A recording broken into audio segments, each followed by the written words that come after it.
Bonjour et bienvenue dans le podcast NBA Corner où nous allons parler aujourd'hui de la conclusion incroyable du Game 6 entre les Sixers et les Celtics qui a vu Jason Tatum se réveiller pour permettre à Boston d'arracher un match décisif.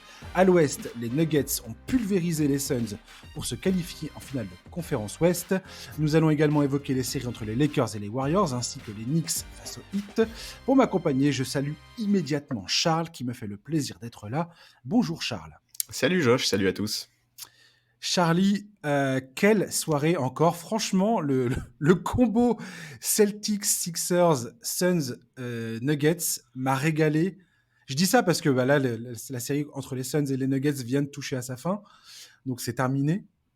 Mais ces derniers jours-là, suivre ces deux matchs coup sur coup, mon Dieu, que d'émotions, quoi. Ah ouais, c'était effectivement des belles affiches et des scénarios assez particuliers pour qu'on prenne à chaque fois pas mal de plaisir devant les matchs, ouais, je suis bien d'accord. On va parler tout de suite pour commencer de la rencontre, ce Game 6 entre les Sixers et les Celtics, de l'ombre à la lumière après 43 minutes passées à saucissonner la quasi-totalité de ces tirs dans un Game 6 joué sur le parquet des Sixers en pleine confiance, poussés par leur public, surexcités par une victoire en apparence à portée de main. Ils étaient derrière, ils sont remontés. T'avais l'impression que c'était un scénario idéal qui était en train de se jouer à Philadelphie. Et là, Jason Tatum s'est réveillé dans les 5 dernières minutes de la rencontre avec 4 tirs à 3 points monstrueusement décisifs, terminant le quatrième quart-temps avec 16 points et 4 sur 5 à 3 points. Plus de points que l'intégralité de l'équipe de Philadelphie dans ce dernier quart de jeu. Du côté des Sixers, on peut se mordre les doigts de ne pas avoir saisi une opportunité en or de se qualifier enfin en finale de conférence Est, là où ils ont pu mis les pieds depuis Allen Iverson en 2001. Donc, durant l'ère Joel Embiid, avec un Boston qui avait perdu 18 ballons, Tatum qui était attendu en fin de rencontre, qui a attendu la fin de la rencontre pour venir gâcher la fête alors qu'il était en train de complètement dévisser ce match. Charles, que retiens-tu de ce 6e match entre Philly et Boston ? Ouais, en fait, c'est difficile parce qu'il y a beaucoup de choses. Déjà, on attendait forcément une grosse réaction, une grosse réaction de Boston, et effectivement, ils ont entamé le match avec pas mal d'intensité. Ils ont rapidement mené de, je crois, plus de 15 points, pas loin, malgré l'absence totale de Tatum au scoring, mais avec une bonne adresse extérieure, notamment de Brogdon et Smart. Mais voilà, tu l'as dit, Philly a jamais lâché, ils sont revenus petit à petit, dans le sillage notamment d'Embiid et Maxey, ils sont refait leur retard jusqu'à revenir à hauteur de Boston, et c'est vrai que moi, à ce moment-là, je me suis dit que pour ces Celtics, ça commençait à sentir vraiment très mauvais, le momentum était complètement en train de tourner. Mais voilà, Tatum s'est enfin réveillé, a enfin pris son équipe sur ses épaules, et il est allé chercher ce Game 7 que tout le monde attendait, parce que cette série, on veut l'avoir en 7. Et c'est pas la première fois, en fait, depuis le début de la série qu'on voit ce scénario-là, avec un Tatum en galère, qui met vraiment du temps à entrer dans son match, même s'il contribue dans d'autres aspects que le scoring, évidemment, mais qui finalement, en fin de match, dans le Money Time, répond présent, fait les bons choix. Bon, c'est bien, ça prouve le niveau de confiance que Tatum a en lui. D'ailleurs, il l'a illustré dans cette interview post-match où il explique qu'il est un des meilleurs joueurs du monde et que ses coéquipiers lui font confiance en sachant ça, qu'ils savent qu'il va finir par se réveiller même quand il est dans un moment compliqué. C'est d'ailleurs assez amusant parce que dans le Game 4, c'est un peu ce qui t'est arrivé aussi dans la rencontre. Alors, ils Bah ont ouais. perdu en prolongation, mais Tatum fait un match très similaire. C'est-à-dire un début de match hyper poussif, maladroit et tout. Et en fin de rencontre, tout d'un coup, il reprend vie, son attaque revient, défensivement, il est présent. C'est Tout à assez fait. étonnant, en fait. Ouais, et puis il fait les bons choix, il est assez propre. Mhm. Donc voilà, en fait, moi, cette déclaration d'après-match, je sais qu'elle a fait polémique parce que certains l'ont un peu mal pris, mais moi je la comprends en fait. Je comprends ce qu'il veut dire par là. Cette confiance qu'il a en lui, c'est la raison pour laquelle, même après 3 cartons dégueulasses, il est capable de sortir un money time de grande qualité. C'est la raison pour laquelle ses coéquipiers lui font quoi qu'il arrive confiance.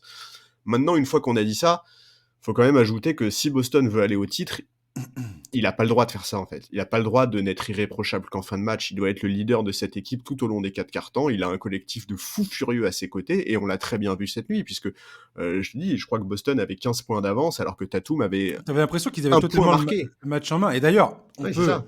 on peut sortir les applaudissements, une tournée d'applaudissements pour Joe Mazzulla.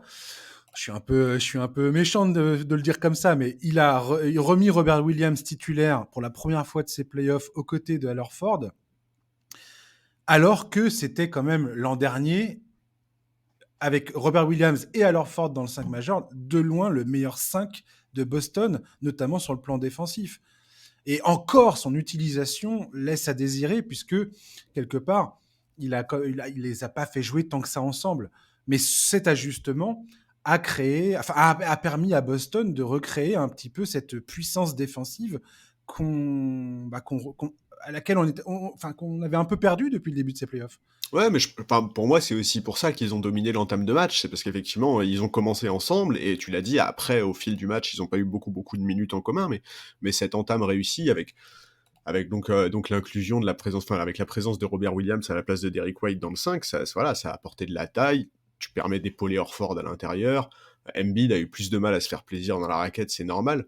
Dans Et ça l'absolu, a de toute permis façon. aussi à Boston de profiter des contre-attaques. C'est-à-dire que la défense retrouvée de Boston a permis aux Celtics de courir beaucoup plus en contre-attaque et d'aller chercher des points faciles quelque part. Ouais, ouais, tout à fait. Après, dans l'absolu, Embiid, sur cette série, il y a quand même eu plusieurs moments où on s'est dit qu'il était quand même pas mal géré. Alors attention, il a quand même fait des très gros matchs, on sait aussi qu'il était diminué physiquement, il n'y a pas de souci, mais alors Ford notamment a quand même fait du très bon boulot sur lui. On peut notamment penser au 4e quart-temps du match 4, où Embiid a complètement il a semblé être dépassé, on avait vraiment l'impression qu'Alor Ford était rentré dans sa tête, et d'ailleurs il y a une séquence où PJ Tucker, après une grosse action, a été le secoué, et il a eu tout à fait raison de le faire, puisque Embiid a retrouvé un peu de son niveau en prolongation et a permis à Philadelphie de remporter ce match-là. Donc oui, cet ajustement, il était bon. Moi j'avoue que j'ai toujours des doutes sur la capacité de Mazzulla à tirer le meilleur de cet Mais moi effectif. aussi. Bon, voilà. C'était un peu ironique ce que j'étais en train de Oui, dire oui, tout non, à mais je l'heure. comprends. En fait, je C'est-à-dire que comprends. si tu attends le Game 6 d'une série Voilà. pour faire un ajustement de cette ampleur, alors que tu es quand même dos au mur.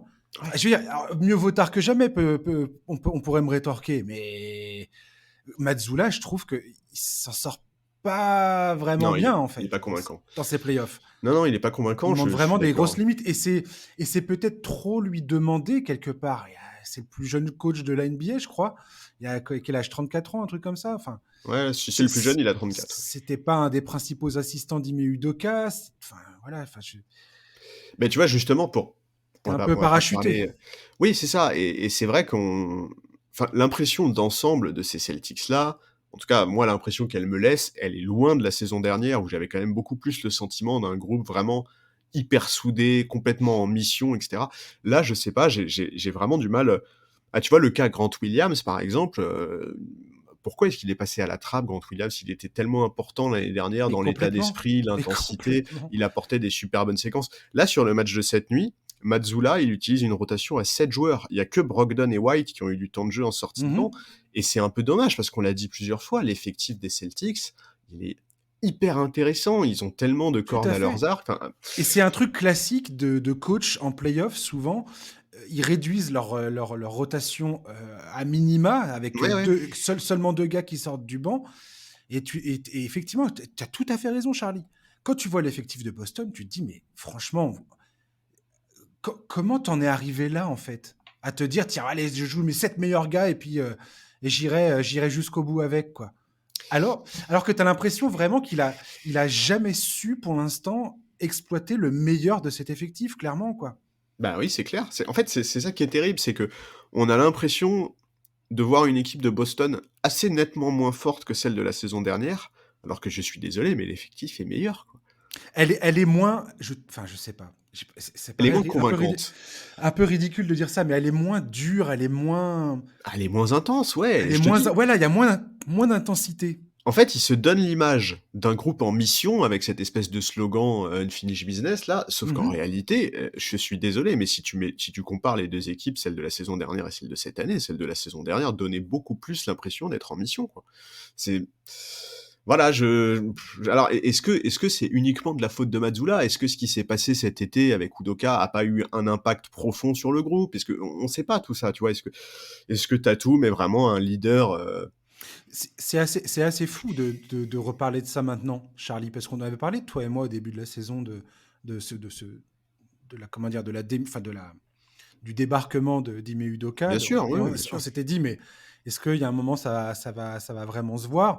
La saison de Joe Mazzulla était pas, il n'y avait pas des signes très inquiétants de sa capacité sur le banc. En même temps, la saison régulière est assez trompeuse parce qu'il n'y a pas du tout ce principe de série où tu joues une équipe encore et encore et encore, Exactement. plusieurs matchs à la suite, où tu dois t'adapter justement.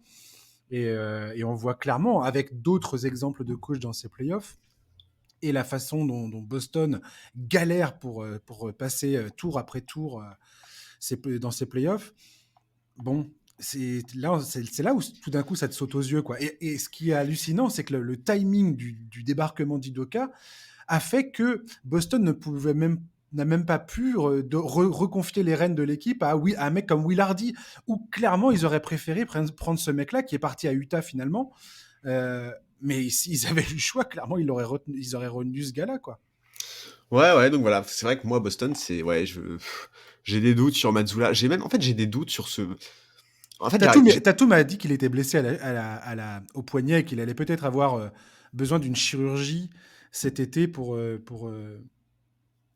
traiter ça, justement. C'est un peu j'ai souligné ça dans mes fiches pour préparer cette émission parce que je me dis, c'est pas possible que le gars nous cochonne à ce point les matchs depuis le début, quoi. Ouais, mais oui, je Je sais sais pas. En pas. fait, moi, je t'avoue, cette nuit, devant le match, il y a eu un moment où alors c'est vraiment purement tu vois, du feeling, du Mhm. sentiment. Il y a absolument aucune analyse là-dedans. Pendant le match, pendant le troisième quart-temps, tu vois, quand Philly était en train de recoller, ce que je me suis dit, c'est cette équipe ressemble trop à Tatum et pas assez à Smart. Tu vois, Ouais. dans le côté, enfin, vraiment, il faut être à 100% du début à la fin, quoi. Il a Tu encore peux été pas. héroïque, Marcus Smart. Bah ouais, Smart et Brogdon sur le match de cette nuit, c'est impossible de pas les mettre en avant. Ils sont tellement Mhm. importants dans le début de match. Brogdon, sur les 6 matchs de cette série, il tourne à 55% à 3 points. Ouais, tout Enfin, à fait.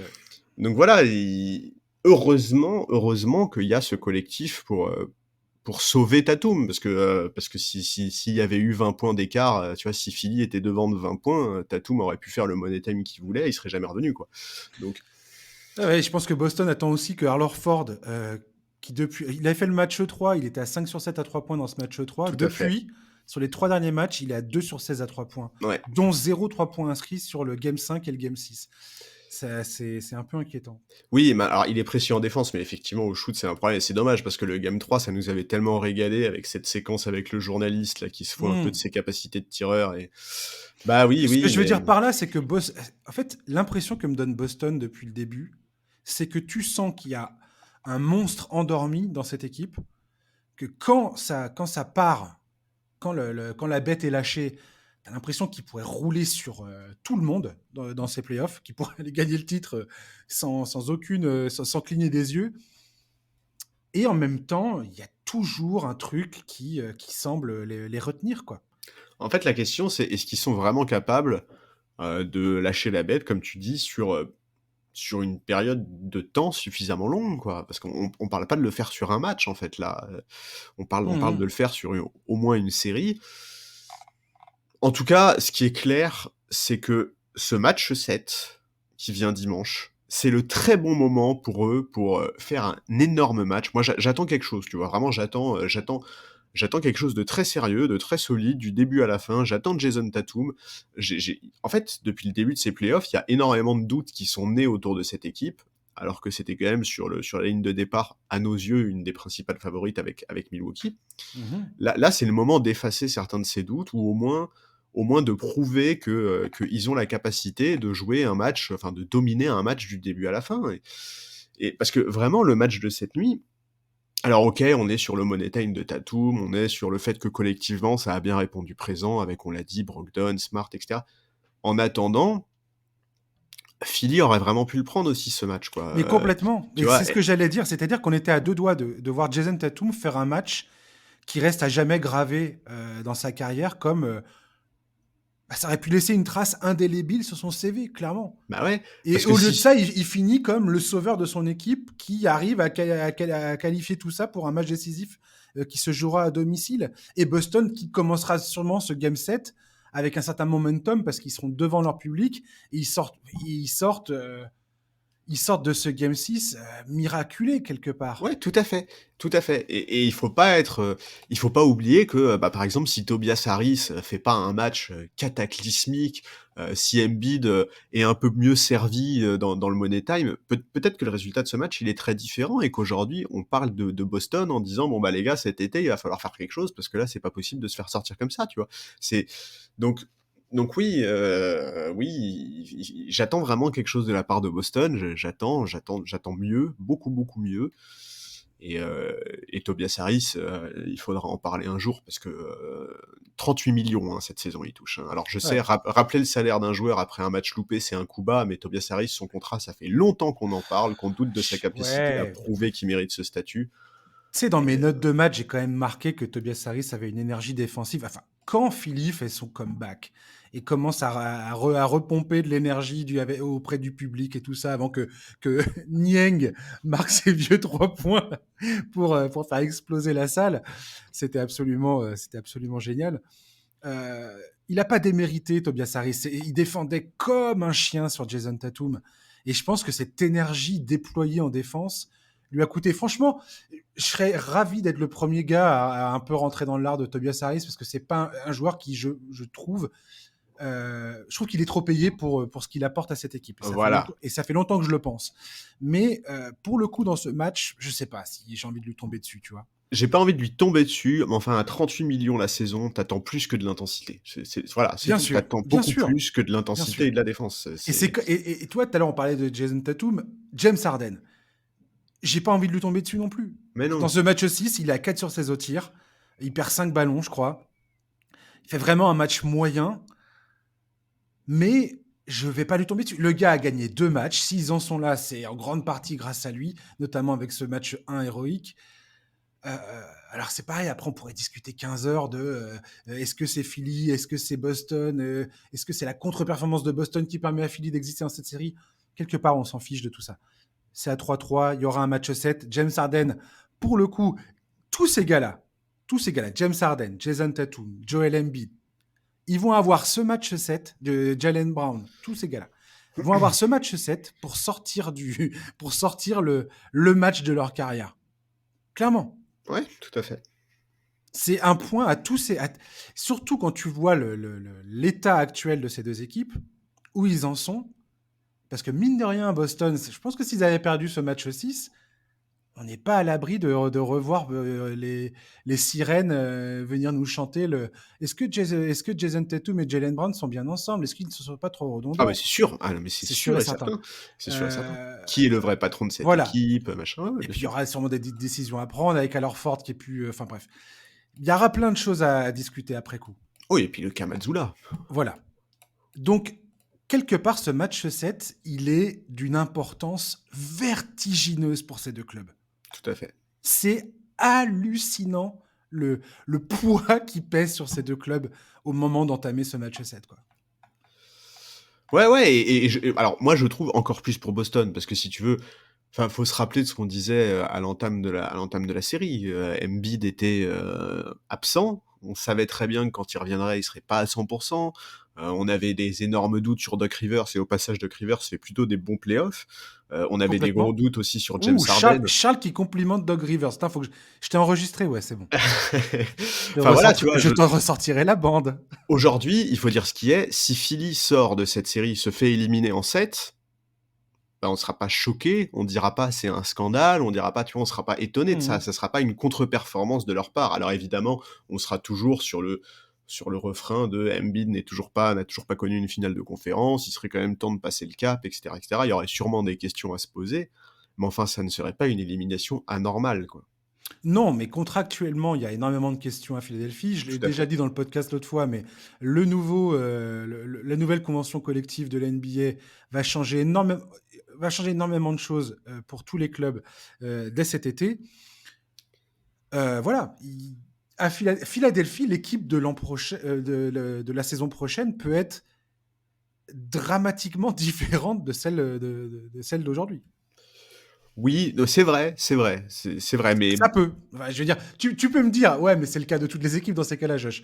Oui, mais là, je pense que, justement, tu vois, ils ont perdu le Game 7 en demi-finale en 2019 contre les Raptors, ce fameux tir absolument historique de Kawhi Leonard.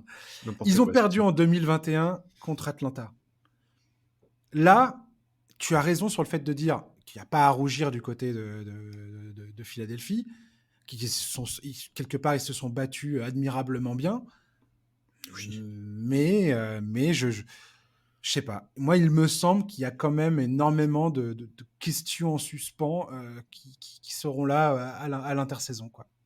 Je suis d'accord, mais voilà.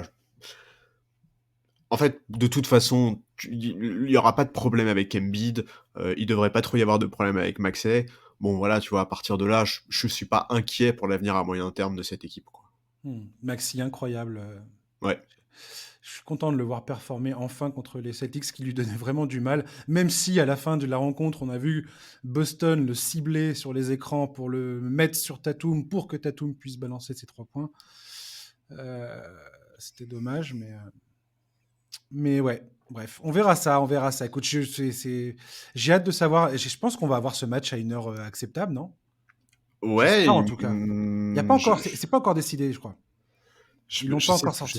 Il me semblait avoir lu quelque chose, mais je suis pas sûr. Du coup, je vais pas m'avancer là-dessus. Non, je crois, mais je sais pas non plus. Ouais. Je me demande si c'est pas vers 1h, 1h30 du matin, je t'avoue. Ah ouais, merde. Ouais. Moi, je pensais que ça allait être ils allaient penser à l'international, tiens. Qu'on allait avoir un match 7 à 21h30. Mais... Et alors, ton prono, toi, pour le match 7? Ali, c'est ce que j'allais te demander. Ah bah. Moi, tu sais quoi, j'y vais vraiment à l'envie. Je veux que Philadelphie passe. Écoute. Parce que je veux une finale NBA Nuggets-Sixers. Je le dis, voilà, c'est dit. Je veux un Sixers-Nuggets en finale. Tu veux un petit Jokic Embiid? Exactement. Écoute, moi, mon pronostic initial, c'était Boston en 7. Donc forcément, le scénario, il me convient. Je vais pas changer mon pronostic initial. Je vais rester sur Boston. C'est vrai que t'as été bon, toi. Alors, moi, j'étais parti sur je pensais que les Sixers allaient se faire plier assez... Mais je crois que quand l'absence assez d'Embiid facilement. s'était confirmée, j'avais changé pour 6. Mais à la base, le premier bracket que j'avais fait, c'était Boston en 7. Ouais. Tout à fait, je confirme. Ouais, bah écoute, on verra ça. On va parler de la suite. En tout cas, ouais, putain, Game 7. Oh là là, ça va être colossal. Trop bien. On va parler des Nuggets et des Suns. Les Digs ont fini par céder. Comme la saison dernière, les Suns terminent leur campagne de playoffs sur une gifle monumentale à domicile. Cette fois, ce sont les Nuggets de Nikola Jokic qui sont venus s'imposer dans un Game 6 terminé dès la fin du premier quart-temps. Ils menaient 44-26. Derrière le 5e triple-double du pivot serbe dans ses playoffs. Phoenix jouait sans DeAndre Ayton, blessé à la cage thoracique, sans Chris Paul, absent depuis le match 2, absolument incandescent sur les 2 matchs joués à Phoenix. Devin Booker a reposé les pieds sur terre. Kevin Durant n'a jamais été en mesure de faire la différence ou de prendre le relais de manière crédible sur cette série. Charles, ton impression générale après cette qualification de Denver? La marche était trop haute pour ces Suns, en fait. Sans Ayton et Chris Paul, c'était trop compliqué. Déjà, quand Ayton est là, on voit ce qui était demandé à Booker et KD pour remporter un match. À partir de là, on comprend la limite de ces Suns-là. Donc, d'une certaine manière, j'ai presque envie de te dire que c'est déjà pas mal d'avoir remporté les matchs 3 et 4 à domicile quand on voit ce que le reste de la série a donné, en fait. Écoute, par quoi commencer? Avant la série, on s'était demandé qui en serait le meilleur joueur. On a eu un duel magnifique entre un Devin Booker honnêtement héroïque. Ça a été vraiment le patron de son équipe, hyper efficace, superbe dans l'intensité, il a défendu. Et un Jokic qui termine cette série. Attends, les chiffres de Jokic sur la série, c'est 34,5 points, 13 rebonds, 10 passes, 60% au shoot, 44% à 3 points. J'ai beaucoup repensé à cette question que tu m'avais posée. Et pendant la série, je me suis dit, mais c'est... Enfin, là, il n'y a plus de doute, en fait. Ah bah non, il n'y a plus de doute. Nikola il a effacé Jokic les doutes. est largement le meilleur joueur de cette série. Évidemment, c'est incroyable. Et d'un certain cran. Alors, Devin Booker a été absolument... Magnifique, incroyable. Mais ça a duré un temps et quelque part, j'ai envie de dire, de manière assez compréhensible, il pouvait pas continuer comme ça. Le gars était en sprint absolu à 100% tout le temps, prenait des shoots avec 2 défenseurs collés dans son short et il shootait à 79% de réussite au tir. Enfin, je veux dire, c'était absolument irréel. C'était un jeu vidéo. C'était vraiment. C'est même plus un jeu vidéo. En mode facile, tu vois. Oui, voilà. En mode ultra facile. Donc, et là, Jokic, Je veux dire, c'est le troisième joueur de l'histoire avec LeBron James et Oscar Robertson à cumuler au moins 200 points, 60 rebonds, 60 passes décisives sur une série. Ouais. Ces stats, tu en as parlé. Je veux dire, moi, un des critères que je retiens pour dire ce joueur est vraiment un grand joueur, d'un point de vue historiquement grand, historiquement marquant, c'est la capacité d'un joueur à monter de niveau entre la régulière et les playoffs. Et Dieu sait que quand tu vois le niveau de Jokic en régulière, tu te dis, ouf, est-ce qu'il y a encore un autre niveau auquel il peut aller, ce Mais c'est gars-là, ça. Est-ce vraiment? qu'il peut monter encore? Est-ce que c'est possible seulement? Et mon Dieu, oui, c'est possible. Ouais. Ouais, moi je suis hyper content parce qu'en plus, enfin, honnêtement, ce joueur est encore très sous-estimé. Alors, c'est dingue de dire ça à propos d'un double MVP, mais il suffit de lire un peu ce qui se dit à droite à gauche, notamment sur les réseaux sociaux. Il y a encore beaucoup de gens qui doutent de son vrai niveau, probablement aussi parce que Denver, c'est pas la franchise la plus sexy. Il y a beaucoup de fans de NBA qui regardent pas leurs matchs. C'est pas toujours diffusé sur antenne nationale, etc.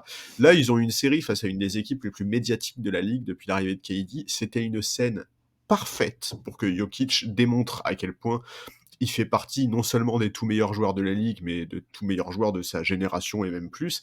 Et il l'a parfaitement prouvé. Et je suis super content parce que ça fait plaisir. En fait, on en a marre. Et là, je m'exprime au nom de tous les gens qui adorent Jokic. On en a marre de voir ce mec-là être méprisé et être sous-estimé par trop de gens qui ne comprennent rien, quoi. Mais Charles, c'est même pas terminé en vérité. N'importe qui de Warriors Lakers sort de la demi-finale, de cette demi-finale, tu peux être certain que Warriors ou Lakers seront donnés favoris face aux Nuggets. J'en suis quasiment persuadé. Oui, mais oui, ça, je suis d'accord avec toi, mais c'est pas tout à fait pareil, tu vois. Je comprends ce que tu veux dire, mais sur le, tu vois, sur le cas Jokic à proprement parler, là, je pense quand même qu'il a quand même un peu mis les points sur les i. Mais t'as raison, il faudra qu'il aille gagner un titre en étant le patron pour que les regards Oui, changent vraiment sur cette équipe, ça c'est vrai. complètement. Ça c'est vrai. Complètement. Et d'ailleurs, c'est très intéressant ce que tu dis là.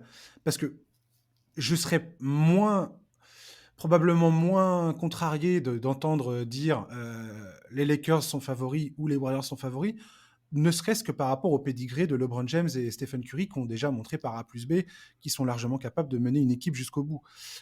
Et Jokic, je suis absolument ravi de le voir face à cette adversité, parce qu'au final, c'est la dernière marche pour lui, quelque part, en tant que joueur. Bah ouais. Il en avait rien à faire de gagner son troisième titre de MVP. Tu voyais bien que pour lui, le plus important aujourd'hui, c'est de continuer à aller loin. Il se qualifie pour la deuxième fois de sa carrière en finale de conférence. La dernière fois, c'était en 2020, c'était dans la bulle, mais là, en 2020, ça paraissait être un peu un braquage, vu comment ils sont arrivés là. Ils avaient été menés 3-1 contre Utah, ils s'imposent 4-3. Menés 3-1 face aux Clippers, ils s'imposent 4-3. Ils arrivent face aux Lakers, ils étaient absolument épuisés, puis c'était un peu, waouh, la jeunesse des Nuggets face à des Lakers en mission, clairement, dans la bulle. Mm. Là, l'histoire risque d'être quand même assez différente, quand même.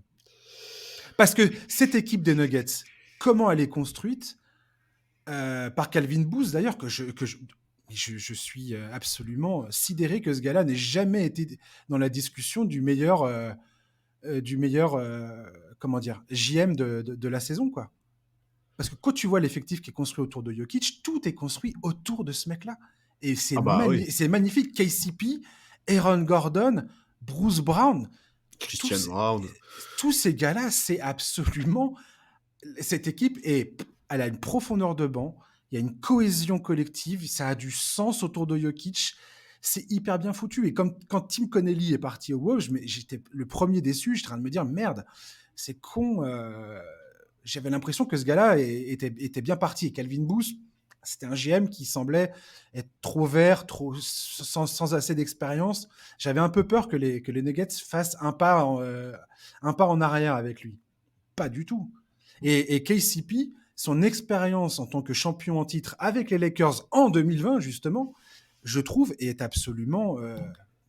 Oh, il a été important, elle a une KCP. valeur incroyable dans cette équipe de Denver. Mais c'est un profil qui est précieux en playoff de toute façon, KCP, mais t'as tout à fait raison, parce qu'effectivement, là, depuis le début, on a mis beaucoup Jokic en avant. En réalité, la différence entre ces 2 équipes, on a pu le constater tout au long de la série, c'est le collectif. Denver a vraiment su gagner en équipe, à 8 joueurs à peu près, avec une rotation à 8 joueurs, je dirais, avec un Jamal Murray qui a montré qu'il n'était pas juste un scoreur, Aaron Gordon qui a été excellent tout au long de la série, il a fait tellement mal à Kevin Durant, notamment en défense. Porter Jr. a progressé, et d'ailleurs lui aussi en défense, c'est plus du tout le poids qu'il a pu être parfois. Il est toujours capable de prendre feu sur des séquences. Les autres role-players, Pas tu assez les as par rapport à mentionnés. ce qui. Tout à l'heure, on parlait de Tobias Harris. Michael Porter Jr., alors, il a eu quelques bons passages, mais voilà un mec qui aujourd'hui est beaucoup trop payé par rapport à ce qu'il produit sur le terrain, quoi. Oui, Franchement. je suis d'accord. Maintenant, Là, ils en sont pas au même stade de il va leur falloir carrière quand même. va falloir qu'il se réveille parce que bon. Oui, mais ils en sont pas au même stade de leur carrière, tu vois. J'ai C'est quand même sûr, mais bon. plus d'espoir pour un Porter Junior que pour un Tobias Harris sur les années qui viennent, quoi. Oui, mais là, Denver, ils sont clairement. Enfin, je veux dire, c'est quand même une saison, une occasion en or massif d'aller au bout. Ça ne se passera pas si Michael Porter Jr. Sort pas enfin, n'améliore pas ses performances sur le terrain de façon sérieuse, quoi. Ouais, ouais. Mais bon, écoute, voilà. Denver a vraiment montré. En fait, depuis le début de ces playoffs, on le dit, c'est peut-être l'équipe qui montre le visage le plus intéressant, le plus convaincant sur la durée, tu Ouais. vois. Il y a pas de parce que on pourrait dire oui, mais les Lakers aussi, ils ont montré un bon visage, les Warriors aussi, ils ont ponctuellement montré un bon visage. Il y a des matchs où c'est tellement le naufrage que, tu vois, Denver n'a pas ces matchs-là, quoi. Ces espèces de blowout où ils prennent 40 points, ça n'existe Non, pas ils pour sont toujours l'instant. plus ou moins dans la rencontre. Voilà, donc oui, évidemment, ils ont pas fait la série parfaite, Non, mais parce ils ont failli échapper le match 2 et ça aurait été voilà. catastrophique. Mais ils ont quand même montré un visage hyper intéressant, ces Nuggets. Et ça me paraît être l'équipe la plus solide. Maintenant, je me méfie toujours de cette impression parce que c'est souvent pas comme ça que ça se passe. Elle me fait penser, cette équipe, de plus en plus un peu à cette équipe de Dallas en 2011. Et franchement, je prends des pincettes. J'ai bien conscience que ce que je suis en train de dire, c'est énorme. Parce que cette équipe de Dallas en 2011 était. Elle est montée en puissance dans les playoffs. Quand ils sont arrivés en finale de conférence, ils étaient opposés, je me souviens, au Thunder. Ils venaient de sweeper les Lakers. Une série d'ailleurs dégueulasse des Lakers avec Andrew Bynum qui avait fait un attentat sur JJ Barea, il me semble, un truc comme ça. Enfin bref, c'était très très moche. C'était perdu en 4 manches secs. Andrew Bynum n'est pas un joueur qui me manque. Non. Et non, mais bon, ils étaient champions en titre malgré tout à ce moment-là. Et, euh, et je me souviens que dans cette série face au Thunder, clairement Nowitzki, il n'y avait plus de discussion à avoir sur le fait que ce gars-là était en train de réaliser une campagne de playoff hors norme. Complètement hors norme. Il était clutch, il était inarrêtable. Personne n'arrivait à l'arrêter. Après, forcément, opposé face au Heat, en finale, c'était difficile de donner Dallas gagnant et ils ont fini par s'imposer. C'était magnifique cette finale. Bref, je dis pas que les Nuggets en sont là, mais les Nuggets, mine de rien, ils ont défait les Wolves au premier tour. Là, ils se défont des Suns qui les ont éliminés en 2021, il me semble. Oui, je crois que c'est ça. Ils vont rencontrer soit les Lakers qui les ont battus en 2020, soit les Warriors qui les ont battus en 2022, l'an dernier, 4-1, alors que Jokic a quasiment personne dans son effectif, soulignons-le encore une fois. Voilà, je trouve qu'il y a un espèce de parcours, qui fait sens, quoi. Il y a une histoire en tout cas, c'est assez marrant. Oui, maintenant, en fait, moi, le dernier doute en fait que j'ai encore un peu sur cette équipe, c'est bah, le premier tour. Tu devais le remporter sereinement. Enfin, tu Oui, vois, bien il y avait sûr, pas bien d'opposition sûr. suffisamment forte. Le deuxième tour, enfin ces demi-finales, écoute, on a quand même parlé des doutes qu'on avait sur Monty Williams, alors, cette nuit, il a essayé, hein, il a modifié son 5 en y intégrant Landry Shamet à la place de Josh Okogie notamment, et d'ailleurs, Ça a bien fonctionné. oui, mais en fait, c'est dans la lignée de ce qu'il avait Je fait sur le rigole. match 5. Non, mais je sais que tu rigoles, mais en fait, c'est dans la lignée de ce qu'il avait fait sur le match 5, hein, parce qu'il avait démarré la seconde période du match 5 déjà comme ça, avec Shamet à la place de Kogi. Mais voilà, franchement, ces ajustements tout au long de la série, soit ils n'ont pas été bons, soit ils ont été trop tardifs, soit, enfin, voilà, c'était pas efficace. on n'a pas senti ce groupe suffisamment en confiance, on n'a pas senti suffisamment de certitude pour créer un état d'esprit collectif. Dès lors que le duo Durant-Booker passait un tout petit peu au travers, c'était déjà mort. Donc et puis voilà, les temps de jeu, enfin, déjà au match 5, on les avait sentis dans le dur, c'est logique vu ce qui leur a été demandé. On avait évoqué plusieurs fois les temps de jeu dans ces playoffs, c'est logique qu'ils finissent par payer ça. Donc voilà, moi le dernier doute que j'ai par rapport à ces Nuggets, c'est ces Suns-là de Monty Williams. Est-ce que vraiment c'était un obstacle important? Est-ce que vraiment ils ont dû aller puiser un peu dans, tu vois, ce qu'ils ont au plus profond d'eux-mêmes pour aller les battre? Est-ce que c'est des séries sur lesquelles tu construis, tu vois, un groupe qui va aller jusqu'au bout? Ou alors est-ce que c'est juste des séries où justement tu montes en puissance tranquillement? C'est compliqué à dire, mais vraiment, moi, le visage montré par ces Suns, malgré Booker, parce que le problème c'est qu'en fait on est beaucoup sur l'impression laissée par Booker. Mmh. Moi, j'ai vraiment beaucoup de doutes et j'attends de voir quelle va être la suite pour Phoenix, pour Monty Williams, pour Chris Paul, pour DeAndre Ayton. Enfin, voilà, j'ai vraiment beaucoup, beaucoup de doutes là-dessus. Vas-y, justement, en 5 minutes, on va terminer là-dessus, sur cette série. Les Suns, est-ce que tu penses que déjà Monty Williams est en danger ou pas? Ah bah pour moi, il le faut, il faut qu'il s'en aille, Monty Williams. Ouais, je suis assez d'accord avec toi. Et effectivement, là, on voit que c'est un débat qui revient de plus en plus. J'ai cependant l'impression que c'est pas impossible que des mecs comme Kevin Durant et Devin Booker aient du mal à les laisser à donner, à co-signer cette histoire. On verra bien.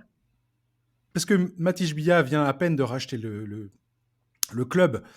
Il faut bien avoir conscience de ça aussi. C'est très particulier cette situation. Bref.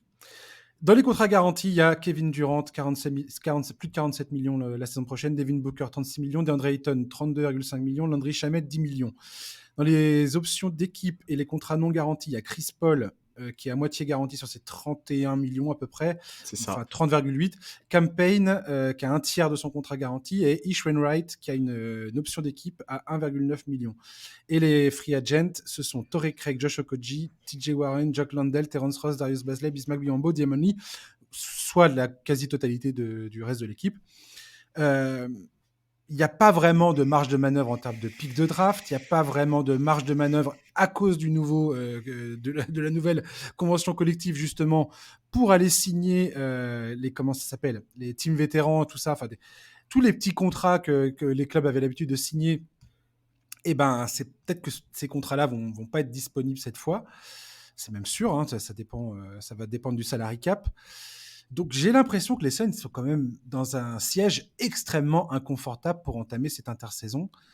Et je vois pas trop quelles sont les solutions. J'ai vu des articles qui citaient éventuellement des recrues comme Jeremy Grant ou Kyle Kuzma pour venir compléter l'équipe.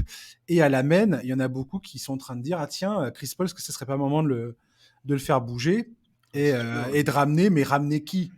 Et il y en a qui sont là à dire, bah, pourquoi pas Fred VanVleet et pourquoi pas, je te le donne en mille, Non, Kyrie, je ne veux pas l'entendre. Kyrie Irving. Alors, si Kevin Durant, pour le coup, signe l'arrivée de Kyrie Irving dans ce club, Je ne mais le défendrai plus jamais. je plus jamais. Non, Plus plus jamais. jamais. Mec, salut, t'es tout seul. Ouais, Ciao. ouais. Genre, arrête, débrouille-toi. Bref. Non, écoute, les derniers échos qu'on avait quand même, c'était que KD était, enfin, il y avait un peu de l'eau dans le gaz. Enfin, on n'a pas beaucoup de détails sur comment ça s'est fini entre les deux, mais bon, moi j'ai du mal à y croire à l'histoire Kyrie Irving, Fred VanVleet, je peux le comprendre, mais effectivement, dans tous les cas, moi, Chris Paul, il a eu 38 ans là il y a quelques jours hein, quand même. Hein.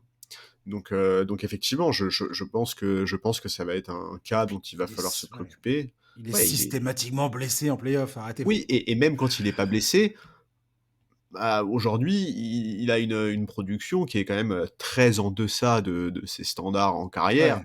Bon, voilà, Ouais, tout à tu l'as fait. dit, il y a que 15 ou 16 millions qui sont garantis sur la saison prochaine. Il faut s'en servir, il faut l'utiliser. Pour moi, parce qu'après, il a encore une autre année hein, sur son contrat, mais qui cette fois-ci n'est pas garantie du tout, il me semble.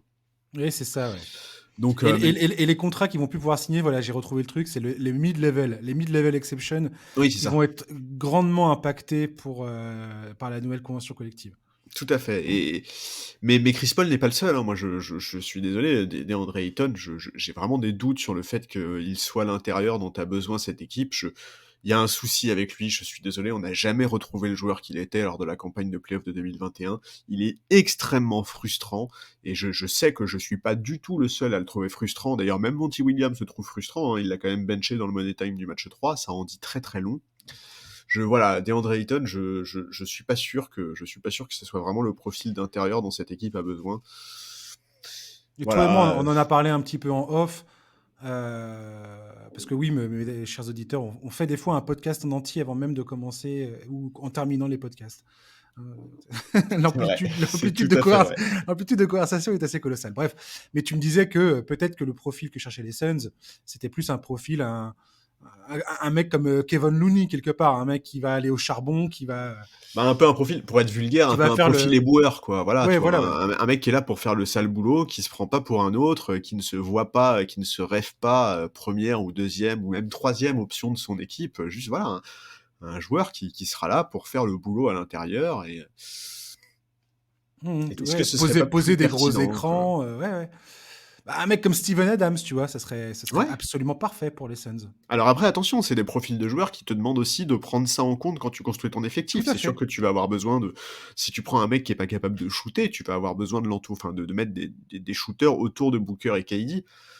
Mais bon, voilà, écoute, voilà, Kevin Durant, là, il va avoir 35 ans.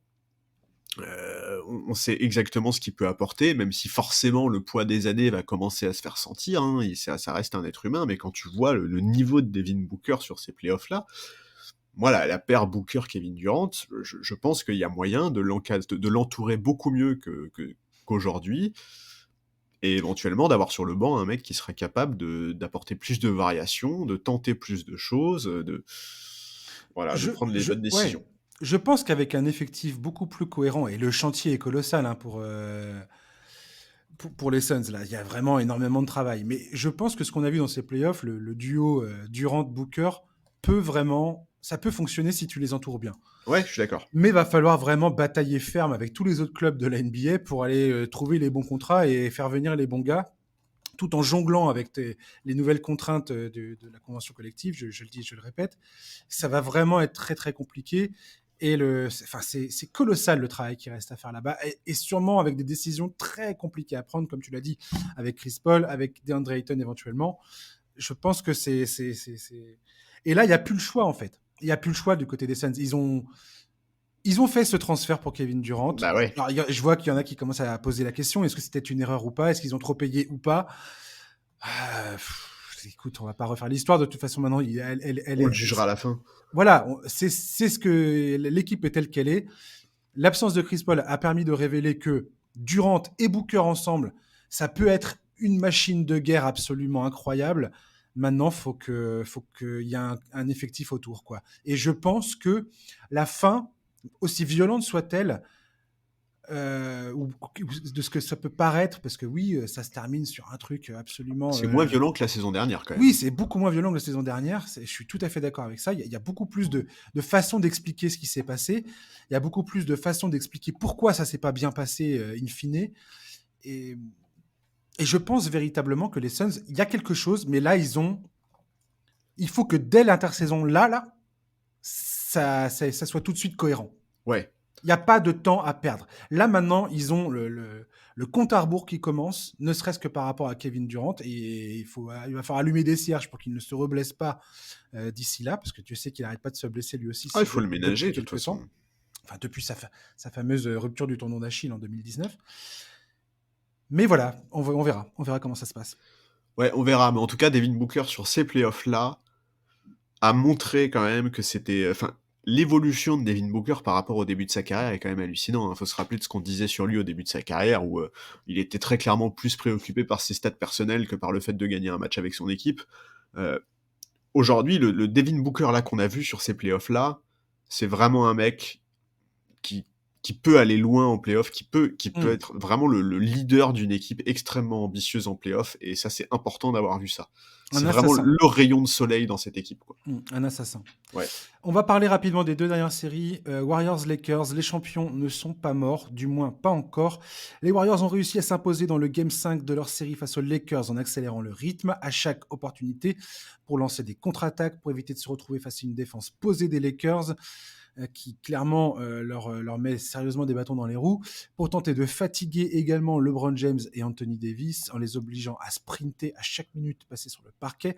L'ajustement de Steve Kerr a été de faire rentrer Gary Payton Jr. dans le 5 majeur. Personnellement, je ne m'attendais pas à ça, mais ça s'est révélé tout à fait bénéfique. Draymond Green a joué avec une urgence et une détermination indispensable côté Warriors s'ils veulent espérer l'emporter. Stephen Curry oblige Anthony Davis à s'appliquer dans la majeure partie des pick and roll et à sortir de la raquette. C'est un peu ce que cherche à faire désormais Golden State. Andrew Wiggins, qui s'est blessé à la cage thoracique à la fin du match 5, a répondu présent. Il a été déterminant dans la victoire à Golden State. Pour les Lakers, il s'agit désormais de boucler l'affaire à la maison. Charles, à quel point es-tu confiant de voir LeBron et consorts s'imposer cette nuit ? En fait, c'est beaucoup confiant, c'est beaucoup dire parce que en fait le problème c'est que c'est un match 6, qu'il y a un joueur à Golden State qui aime bien ce genre de match. En plus, à Los Angeles, chez lui, là où il est né. Bref, j'ai peur du match de Klay Thompson, hein, qu'on soit clair. Le fameux Game 6 Clay. Ouais. Mais pourtant, il a un peu foiré ces dernières... Un peu foiré. Il a été en dessous de tout. Il a été horrible. Puis ces dernières tentatives Ah oui, étaient pas top. En Game 6 des finales NBA, il était à 5 sur 20. Bon, ils ont quand même gagné et ils ont remporté le titre, tout ça. Donc, la saison dernière, il fait quand même un gros match 6 contre Memphis en demi-finale de conférence. C'est vrai. 30 points, 8 sur 14 à 3 points. C'était pas un match éliminatoire. Non. Et contre le Sacramento, il a fait 8 sur 20, dont 2 sur 9 à 3 points. Et ça n'a pas empêché les Warriors de se qualifier. Ouais. Donc peut-être que c'est ce match-là, le Game 6 Clay, que tout le monde attend. Bah, j'espère pas. Moi, en écho au match 6 qu'il a fait contre le Thunder, je le rappelle pour ceux qui l'ignoreraient, en 2016, il avait fait un match complètement fou. Il a établi un record d'ailleurs de panier à 3 points dans une... 11 sur 18 à 3 points, 41 points. Donc je sais pas si ça va être ça ou pas, mais... Ouais, c'est inquiétant. Bon, après, sur le match 5, les Warriors ont été portés par le trio Curry, Wiggins et Draymond Green, tu l'as dit, qui ont compensé les petits matchs de poule et surtout donc de Klay Thompson. En fait, c'est un peu triste parce que Klay, il a fait 2 premiers matchs bons. Et après, on arrivait à Los Angeles, quoi. Et on sait très bien qu'il rêve de briller sur le parquet de Los Angeles, lui qui est originaire de la ville. Et pour le moment, c'est pas le cas du tout. Il vit des matchs qui sont très compliqués. Écoute, moi, je crois que c'est Charles Barkley, il y a 2 nuits, qui expliquait que les Lakers avaient maintenant la pression avant le match 5, parce que quand tu mènes 3-1, tu peux surtout pas te retrouver dans une situation de jouer un match 7 à l'extérieur. Je comprends le point de vue, maintenant je pense que la pression, les Warriors l'ont également. Même si leur classement régulier le reflète pas forcément, ils sont quand même les champions en titre. Et là, ils sont un peu dos au mur. Bizarrement, je suis pas trop inquiet pour les Lakers. On a parfois un peu le sentiment qu'ils choisissent leur match sur ces playoffs. Ça pourrait leur jouer des tours. Alors, je te dis pas du tout qu'ils ont lâché ce match 5, hein, c'est pas le cas. Même si c'est vrai qu'on n'a pas retrouvé l'intensité qu'ils ont pu mettre parfois sur certains matchs. Mais bon, voilà, dans cette série, on a parlé par exemple du match 2 où ils avaient vraiment donné l'impression qu'ils estimaient avoir déjà fait le boulot en prenant un match à l'extérieur. Bon, il faut faire attention parce que ces Warriors-là restent quand même très dangereux. Ils ont tout à fait la capacité d'aller remporter le match 6 à LA pour s'offrir le Game 7 à domicile. Mais je sais pas, je suis plutôt bizarrement assez serein. En fait, tu vois, par exemple, un Darvin Ham, on s'attendait à ce qu'il se fasse out-coacher par Steve Kerr de manière hallucinante. Pour le moment, je trouve qu'il s'en sort très bien. Il fait des choix importants. Il y a des petits ajustements qu'il fait qui sont pertinents. On voit des bons systèmes en sortie de temps mort. De toute façon, il n'y a qu'à voir les changements qui sont faits par Steve Kerr. Le fait d'inclure Jamichael Green dans le 5, puis de moins l'utiliser, de mettre Gary Payton. Tout ça, c'est aussi parce que Darvin Ham a du répondant qui pose des problèmes tactiques à ces Warriors-là. Et voilà, je voulais le dire parce qu'on a eu des doutes dans ce podcast sur lui. Je trouve aussi qu'il y a aussi beaucoup cette tendance avec les équipes de LeBron, c'est que quand LeBron gagne, on dit que c'est grâce à lui, et quand il perd, on dit que c'est la faute du coach. Là, franchement, je trouve vraiment que le coaching staff fait du bon boulot, ça fait plaisir. Et voilà, les Lakers sont pas l'équipe la plus spectaculaire, ils n'inventent rien d'exceptionnel, mais c'est propre, ça exécute plutôt bien, il n'y a pas trop d'erreurs. Ils ont des difficultés à 3 points, mais ils trouvent d'autres solutions, donc Donc ouais, je trouve ça plutôt cool. Ouais, il me semble bien cette équipe des Lakers, effectivement. Je suis assez. Je suis vraiment très étonné par ce parcours des Lakers. Je voyais vraiment pas ça, et puis je tiens à souligner aussi que bon, Anthony Davis a eu un choc à la tête au match précédent. Apparemment, il va jouer le Game 6, il n'y a pas trop de problème. Mais ni LeBron, alors LeBron, il joue sur un pied et demi, Ouais, mais pour l'instant, ni LeBron ni Anthony Davis ont souffert de gros pépins physiques, du moins un truc qui les empêche de jouer. Donc c'est plutôt une bonne chose côté Lakers, et franchement, c'est quelque chose auquel je ne m'attendais pas forcément. Alors Anthony Davis, il est un peu comme James Harden dans ses playoffs, il est sur courant alternatif, il enchaîne un bon match avec un match moyen, voire un match médiocre, et puis c'est reparti, on recommence. J'aime bien le fait que aux Lakers, depuis le début de ces playoffs, et pour moi c'est tellement important, c'est le fait que tu aies des role players qui à chaque fois sortent des grosses perfs. tout à Que ce fait. soit Austin Reeves, Rui Hachimura, Lonnie Walker The Force l'autre fois, même D'Angelo Russell Ouais, ouais. qui va te pondre un très bon match par-ci par-là, qui va se révéler décisif en termes d'apport offensif sur le terrain. Et puis derrière, tu as LeBron James qui compose avec tout ça. Anthony Davis, dès qu'il est fort, bah, y a plus personne pour les battre, c'est les Lakers. Le coaching de Steve Kerr a réussi à faire en sorte que Jared Vanderbilt, qui est un élément très important de cet effectif, soit beaucoup moins présent ces derniers matchs. Il a joué que 11 minutes mercredi, là. Mhm. Dennis Schroeder, c'est aussi un très très bon élément en sortie de banc. Oh oui. Euh, j'ai plus confiance dans les Lakers que dans les Warriors à l'heure qu'il est. Et en même temps, j'ai bien conscience que une fois que j'ai dit ça, ça n'enlève pas le fait que en face, tu as Stephen Curry, qui je trouve doit beaucoup trop en faire, en fait. Je le trouve beaucoup plus isolé Bah oui, mais oui, je suis d'accord avec toi. que ne l'est LeBron James. Bah, Si on résume ce face-à-face, le face-à-face de ces deux clubs à ces parce deux que, gars, parce que le collectif répond moins présent aussi. voilà, ouais. Et là, on sait que apparemment, Andrew Wiggins, sa blessure à la cage thoracique, ça a l'air assez sérieux. Et sans ses 25 points dans le match 5, clairement, ça se passe pas bien pour Golden State. Et Oui, et puis il a eu un s'il rôle est hyper important diminué, la saison dernière aussi. voilà. Et là, s'il est diminué physiquement, bon, ça va être compliqué, quoi. Ouais, Sauf ouais. si Klay Thompson nous fait une explosion offensive. On n'est pas à l'abri de ça. En fait, je sais absolument pas te dire ce que j'en pense. Je suis aussi perdu qu'au début de cette série. Bien que je m'attendais pas à voir les Lakers prendre un avantage de 3-1, quoi. Et c'est idéal, là. Match 6 à la maison. Logiquement, tu finis le travail si t'es LeBron James. Voilà. En fait, ouais, voilà, c'est ça. Pour aller décrocher cette série, les Warriors ont besoin que Klay Thompson et Poole soient à un autre niveau, en fait. C'est C'est ça que clair. je pense. Pour bien dégoûter tous les fans des Lakers, ça va être Jordan Poole qui va vous sortir, qui va vous planter 45 pions dans les dents cette nuit, quoi. Je suis sûr que ça va se passer comme ça. Bah écoute, On, a- quelque on part, attend tous Klay Thompson et ça va être Jordan Poole qui va sortir du bois.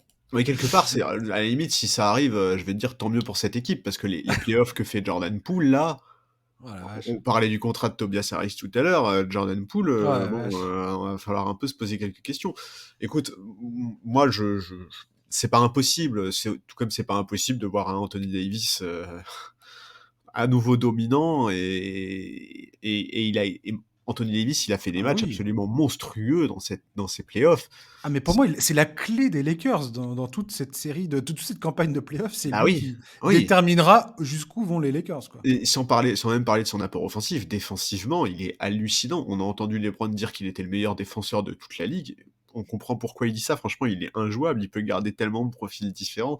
Dans la dissuasion, il est hallucinant. Bref, il est hyper impressionnant. Moi, j'avoue que je reste un peu sur ma faim quant à son utilisation en attaque. C'est peut-être un des derniers trucs que je reproche à Darvin Ham. C'est que je pense que les Warriors n'ont absolument personne qui soit vraiment capable de l'arrêter quand il est bien. J'aimerais bien qu'il soit Mhm. cherché plus souvent lancé face au panier, qu'il ait plus de ballons au poste. Voilà, il faut qu'il comprenne qu'il doit être ce joueur. Il y a eu trop de secondes mi-temps depuis le début de ses playoffs où il disparaissait un peu parce qu'il était moins servi. Quand ça arrive, il faut absolument qu'il tape du poing sur la table et qu'il dise les gars, le patron c'est moi qui vais mettre les points, donc vous allez tout de suite arrêter votre délire et me rendre le ballon. Mais voilà, il est En fait, c'est aussi ça le côté frustrant avec Anthony Davis. Et c'est quelque chose Ouais. qu'on a déjà évoqué dans ce podcast et que tous les analystes en NBA disent. Il n'a pas la mentalité d'un franchise player dans le sens où il n'est pas du genre justement à taper du poing sur la table et à dire maintenant on arrête les conneries, on me file le ballon au poste et moi je vais vous plier la rencontre. Et ça ferait du bien quand même parfois. Ouais. Écoute, à voir. Je sais pas. Je sais pas si je. Ah, toi, ton prono initial, c'était Warriors en 7, hein, c'est tout à fait possible encore. Oui, oui, oui, mais je t'avouerai que je m'attendais pas à les voir galérer à ce point-là quand même. On voit bien que les Lakers ont quand même la main. Pour moi, ils ont une demi-tête d'avance, mais ça se joue à rien. C'est tellement fluctuant, c'est tellement volatile ce qui se passe à chaque match. Je sais jamais quoi penser à la fin d'une rencontre. Quand j'ai une certitude, dès que j'ai une certitude, le match d'avant va nettoyer complètement ce que je pensais, quoi. Ouais, je suis d'accord. Je suis d'accord. Alors voilà, sauf du match 3 à 4 où, voilà, je te dis, le fait qu'ils prennent l'avantage 3 à 1, ça m'a vraiment surpris. Je m'attendais vraiment pas à ça. Enfin, tout ce délire. Je veux dire, le scénario où on a les Lakers et le Heat en finale NBA est C'est possible. magnifique. Ah, Deux équipes qui étaient franchement, deux équipes qui étaient dans le play-in, quoi. le 7e à l'ouest contre le 8e à l'est, mais j'en veux tous les jours de cette finale. Arrête. Tous les jours. Mais pourquoi arrête? Ce serait Mais parce génial. que ça veut dire que les Nuggets sont pas en finale. Oui, Oh, alors voilà, commence pas à hein, tout venir de me chercher les suite. poux, là. Non, mais c'est vrai que Ouais. ce serait une finale qui, moi, sur le papier, je la trouverais incroyable, quoi. Je la Ah oui, trouverais incroyable ça va te plaire, ça. et elle serait pas volée, pas volée Non, du tout. pas du tout, ouais. Il serait pas volé du tout. Et voilà, moi, mon prono initial, c'était les Lakers en 7, mais j'avoue, je pense qu'ils vont clore l'affaire à domicile cette nuit. LeBron sait très bien ce qu'implique le fait d'aller jouer un match 7 à l'extérieur. Il voudra conclure à domicile. On voit depuis le début de la série à quel point il dicte le ton sur le parquet. Alors, pas statistiquement, hein, notamment tu l'as dit parce qu'il est sur une jambe et demie, mais dans l'implication, dans le fait de diriger le jeu, c'est vraiment un leader. On le voit très souvent Bien sûr. donner des consignes aux joueurs, comment réagir aux écrans, comment machin. Et voilà, il est vraiment génial et je le vois pas laisser passer cette occasion-là. Je pense pas non plus, ouais. C'est pas le genre de la maison, j'ai l'impression. On Non, verra. c'est pas le genre. Après, voilà, je te dis, encore une fois, c'est les Warriors, quoi. Voilà, c'est ça, c'est que s'il y a une équipe qui peut réaliser des exploits Voilà. hallucinants dans cette ligue, c'est Golden State. Ça serait n'importe qui d'autre en face. Je pense pas que j'aurais une seule hésitation. Mais parce que c'est les Warriors, Ouais, pareil, voilà, je tout suis pareil. incapable de. J'irais rien affirmer du tout. En Désolé. fait, ces 10 dernières années, on s'est trop souvent fait avoir à dire ça va se Tout à passer fait, comme ouais. ça, et où tu voyais arriver un truc hallucinant, en positif comme en négatif, hein, parce Tout qu'ils à ont fait. aussi loupé des trucs hallucinants, les Warriors, ces dernières années. On va terminer ce podcast avec Heat versus Knicks. Les Knicks désespérés, mais les Knicks qui respirent encore. Beaucoup de monde les donnait pour morts, moi le premier. L'équipe coachée par Tom Thibodeau a réussi à sauver sa saison en s'imposant dans la douleur au Madison Square Garden. Un match que Jalen Brunson et Quentin Grimes ont joué dans sa totalité, 48 minutes. C'est so Thibodeau. Oui. Un match où Julius Randle, après une entame difficile, je dois le reconnaître, s'est révélé plus réfléchi en deuxième mi-temps, ne cherchant pas à forcer l'issue face à ce génie défensif qu'est Bam Adebayo. Enfin, Julius, tu as compris. Impliquant ses coéquipiers, parvenant à attirer à lui la défense, ressortant bien les ballons. Pour le Heat, ce match a été marqué par un manque d'adresse extérieure, ce qu'on n'avait pas vu depuis un bon moment. Bizarrement, en tout cas, moi, je m'étais habitué à aller voir rentrer 40% de leur tir à 3 points. Ça n'a pas empêché les hommes d'Eric Spoelstra d'être au contact des Knicks toute la rencontre jusqu'à la fin, ne s'étant que dans les dernières minutes du match. Charles, as-tu un doute de voir le Heat conclure cette série devant son public ? Alors, je tiens déjà à dire que tu as mis Julius Randle et réfléchi dans la même phrase, et ça m'a coupé le souffle. C'est un exploit, je trouve. Non, je plaisante, évidemment. Écoute, Bah, ça changeait, quoi. Ça changeait de le voir arrêter de foncer tête baissée ah oui, non, mais dans attends, mais c'était dans la très bien. défense d'Adebayo. Enfin, Ah non, mais très tu bien. te dis, enfin, t'as compris. Ouais, Faut enfin, t'as arrêter. compris, ouais. Faut arrêter ça depuis un moment. Mais écoute, ouais, bah, tu l'as dit, New York a pu repousser l'échéance grâce à un Jalen Brunson hallucinant, hein, et un Julius Randle donc enfin efficace. Mais voilà, Brunson et Grimes, parce que t'as quand même dit New York respire encore. Je t'avoue, Brunson et Grimes, à l'issue du match, je pense qu'ils étaient sous assistance respiratoire. La Hein, parce que... Grimes, c'est limite s'il pouvait marcher à la fin du Oh match. là là là là là là, c'est...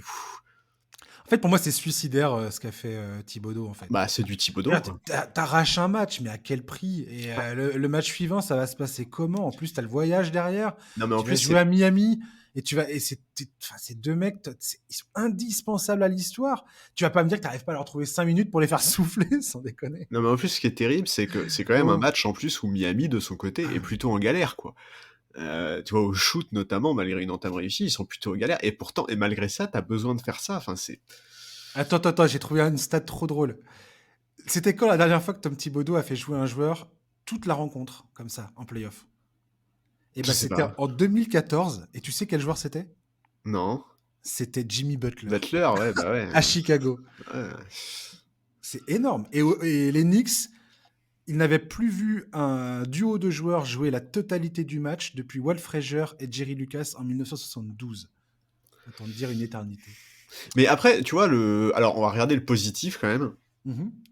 Moi, je dois t'avouer qu'en voyant le match, à la fin, enfin, dans le premier quart-temps, il y a eu un moment où je me suis dit, ça va mal se passer. Parce que dans le premier quart-temps, quand même, les Pour New York... New York, tu veux Ouais, dire? ouais, ouais, ouais. D'accord, ouais. Moi, j'ai eu peur qu'ils lâchent un peu mentalement, tu vois, parce qu'ils étaient quand même dominés.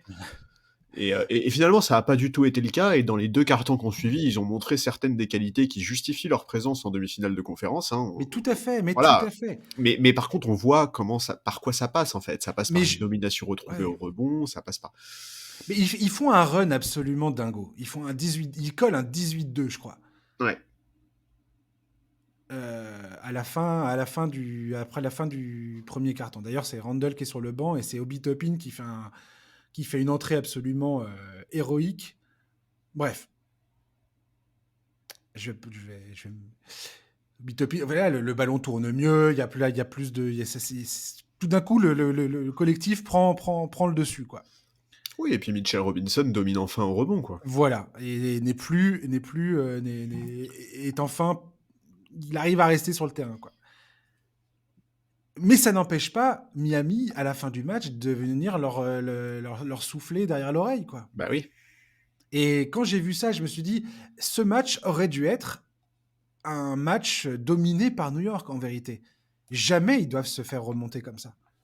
Et c'était vraiment joué avec le feu que de... Si Miami retrouvait un poil d'adresse en fin de rencontre, il n'y avait que Duncan Robinson qui arrivait véritablement à planter un tir, mais je pense à un 3 points de Kyle Lowry qui a été manqué, 2-3 tirs comme ça un peu clés où ça aurait pu vraiment faire douter tout le monde côté New York. C'est pas rentré. Le hit était à 13 sur 43 à 3 points dans ce match, mais il y avait énormément de shoots ouverts. Et si la qualité des shoots est la même, est similaire au Game 6, je vois pas ce qui va empêcher Miami de s'imposer, quoi. Non. Non, et puis mais tu vois ce que tu dis, c'est aussi ça qui est génial avec cette équipe de Miami, quoi. C'est que c'est vraiment une équipe qui lâche jamais rien. Enfin, tu vois le match 2 là, alors qu'ils avaient déjà remporté le premier match, ils auraient pu faire comme les Lakers, tu vois, se dire bah le boulot a déjà été fait à l'extérieur, on va pas se fouler. En plus, Jimmy Butler n'est pas là. Ah, rien du tout. Ils se sont battus comme des chiens jusqu'au bout. Enfin, c'est ce qui est cool. Maintenant, oui, effectivement, tu l'as dit, malgré tout ce qu'on a évoqué sur le match de cette nuit, Miami n'a jamais été loin. Écoute, voilà, la question, par exemple, c'est est-ce que Randall va pouvoir continuer sur ce rythme-là, tu vois, sur les prochains matchs? Moi, j'en suis vraiment pas sûr. Tout au long de la série, il a été en galère, très bien défendu. Il fait un nombre de mauvais choix hallucinant. Il n'est pas toujours concentré, que ce soit en défense ou au rebond. Enfin, bref, c'est un énorme problème pour New York parce que... C'est incroyable. Ouais, mais c'est normal. En fait, Ce que tu dis est incroyable, en vérité. Mais en fait, ce qui est encore plus incroyable, c'est pas ce que je Bref. dis. Ce qui est encore plus incroyable, c'est qu'une grande partie du jeu offensif de cette équipe passe par Randle. Et alors, heureusement, ça s'est inversé sur cette série de playoffs, mais avant ça, il était le plus gros usage rate de cette équipe devant Jalen Brunson, et ça en dit très long sur son importance dans les schémas de Thibodeau. Alors, on va pas Tout à fait. d'ores et déjà tirer le bilan de ces playoffs et de la pertinence de voir autant de ballons passer par lui, parce que la série n'est pas terminée, donc évidemment, on va attendre pour faire ce diagnostic-là, pour faire ce Tout à bilan-là. fait, je suis tout à fait d'accord avec toi. Parce que c'est pas impossible que New York l'emporte et pousse un match 7 au Madison et finisse par l'emporter. Enfin, je veux dire, jusqu'à preuve du contraire, Oui, c'est tout à fait, bien sûr que c'est encore tout à fait tous les possible. scénarios sont encore possibles. Mais justement, c'est à lui de faire oublier ces playoffs qui sont décevants jusque-là et d'aller sortir 2 énormes matchs pour donner une chance à son équipe d'accéder à la finale de la conférence. Parce que Parce que ouais, sur ce qu'on a vu jusque-là, malgré le match de cette nuit, pour moi, c'est clair que je vois Miami remporter le match 6 et accéder à la finale de conférence en étant huitième à l'Est, quoi. Et je trouve qu'ils ont de la marge. Alors, autant j'ai aucun doute. Je suis tout à fait d'accord. Et pour moi, ça se gagne, ils gagnent au métier, à Bah ouais, l'expérience. Ah, ça paraît, enfin, c'est pareil. exactement. On peut m'envoyer la réflexion en me disant, mais Josh, niveau analyse, zéro. Mais je sais pas, j'ai vu trop de séries de playoffs comme celle-ci où clairement, quand tu as une équipe aussi jeune que les Knicks qui vient à peine qui s'est formée comme ça, je sais que c'est la c'est la deuxième fois qu'ils se qualifient en playoff. Et avant, il n'y avait pas de Jalen Brunson et il y avait pas plein de joueurs dans cette équipe. Je veux dire, c'est quoi qu'il arrive, le parcours des Knicks, c'est une victoire. Quoi qu'il arrive. Demain, ce soir, ils perdent. Ça sera une victoire quoi qu'il arrive. Pour Alors moi. oui, je vois ce que tu veux dire, mais c'est surtout, en fait, c'est une étape hyper importante dans la construction de cette équipe. Ces playoffs donnent des informations. Il faut prendre en compte ce qui s'est passé et Hmm, continuer à avancer, éventuellement axer plus la reconstruction autour de Brunson que de Randle, ça me tout à semble fait. assez évident. Éventuellement profiter des bonnes stats de Randle cette saison pour tester un peu le marché. Bon bref, tout ça c'est des trucs qu'on verra après. Hmm, Mais voilà, effectivement, tu l'as dit, en fait, cette équipe de Miami, elle semble trop sereine, elle semble trop tout à pleine de fait. conviction, et c'est hallucinant de dire ça quand on parle d'une équipe où les mecs sont non draftés, enfin voilà, tu vois, genre Et qui est entré par la petite porte, je le exactement, rappelle. ouais, qui est rentré par la lucarne, quoi. Et rempli en galérant face à Non Chicago mais c'est clair, c'est dans un clair. match de play-in après une Ils sont défaite face à rentrés par la Atlanta. chatière, dans le garage, enfin, tu vois, c'est n'importe quoi, mais c'est trop bien Exact. coaché. Ouais. En plus, là, Bam Adebayo, il est tout énervé parce qu'il y fait pas partie de la All Defensive First Team. Alors là, il va nous faire un match 6, à mon avis, bien, bien énervé. Bref, Oui, ça m'énerve, moi, ces deuxièmes lectures qu'on a toujours. Parce que les NBA Team et tout ça, c'est décidé avant les playoffs. oui, mais Faut écoute, arrêter de si, s'exciter dans tous les sens, là. Enfin, je veux dire, il y a des écoute, joueurs, ils étaient pas hyper probants pendant la saison régulière. En playoff, ils ont complètement explosé sur le devant de la scène. Bon, oui, ça mais arrive tous les ans, quoi. Faut c'est des arrêter. leviers de motivation, tu vois. Bien sûr. Non, Je non, sais, mais j'espère bien, j'ose espérer que Bam Adebayo n'est pas dérangé par ça au point de pas dormir la nuit, mais si ça peut lui donner le petit surplus de motivation, tu vois, tout à pour fait. nous sortir un gros match 6, écoute, tant mieux. Mais voilà, le visage de toute façon que cette équipe de Miami nous montre depuis le début des playoffs, et je précise bien depuis le début des playoffs, et surtout pas depuis le début du play-in, c'est trop convaincant en fait. C'est Tout à fait. vraiment, voilà, moi j'aime énormément ce que montre cette équipe. Incroyable. Et je trouve ça génial. Enfin, j'en parle comme si c'était déjà fait, mais je pense qu'ils vont retourner en finale de conférence. C'est la troisième finale de conférence de cette franchise depuis 2020. En 4 saisons, ouais. C'est dingue quand tu vois les C'est effectifs qu'ils ont. complètement fou. C'est Et, complètement fou. et voilà, et reste à voir contre qui ils seront, parce que les premières ont toujours été contre Boston. Donc est-ce que ça sera Il y une aura, il y nouvelle aura un, édition? il y aura un documentaire à faire sur cette équipe une fois que Bah de toute façon, oui. Alors déjà, il y ça aura. touchera à la fin. Mais rien que là, déjà, sur les 4 saisons s'il y avait que ces 4 saisons-là, déjà, ce serait un truc Non, mais absolument déjà, incroyable. faut faire des analyses scientifiques sur Jimmy Butler pour comprendre comment est-ce que ce mec-là est fait, parce que ça, c'est pas normal. Il faut Sur le analyser front le office du cerveau. Heat aussi, parce que Bah ouais. comment tu vas chercher des mecs non draftés dans tous les sens, Non, et qui puis il sont, faut, qui sont plus forts et plus convaincants que des mecs qui étaient des pics de draft. puis il faut cloner le cerveau de Spoelstra, quoi. C'est Grave, important, hein. grave. Quel génie, Spoelstra. Quel génie. Enfin, vraiment. Quelle campagne de playoff il nous fait. Pff, C'est clair, incroyable. c'est clair. Merci Charlie de m'avoir accompagné. Écoute, merci à toi. C'était un plaisir, comme toujours. Yes, et chers auditeurs, merci de nous avoir écoutés. Vous allez vous régaler là. Il n'y a que des matchs énormes à venir, dont au moins sur un match 7. On verra s'il n'y en a pas d'autres qui vont débarquer d'ici là. Bref, on se retrouve après le week-end, lundi prochain, pour un nouveau numéro du podcast NBA Corner. D'ici là, passez donc un très bon week-end. On essaye de faire ça. Et puis on se retrouve lundi. À ciao.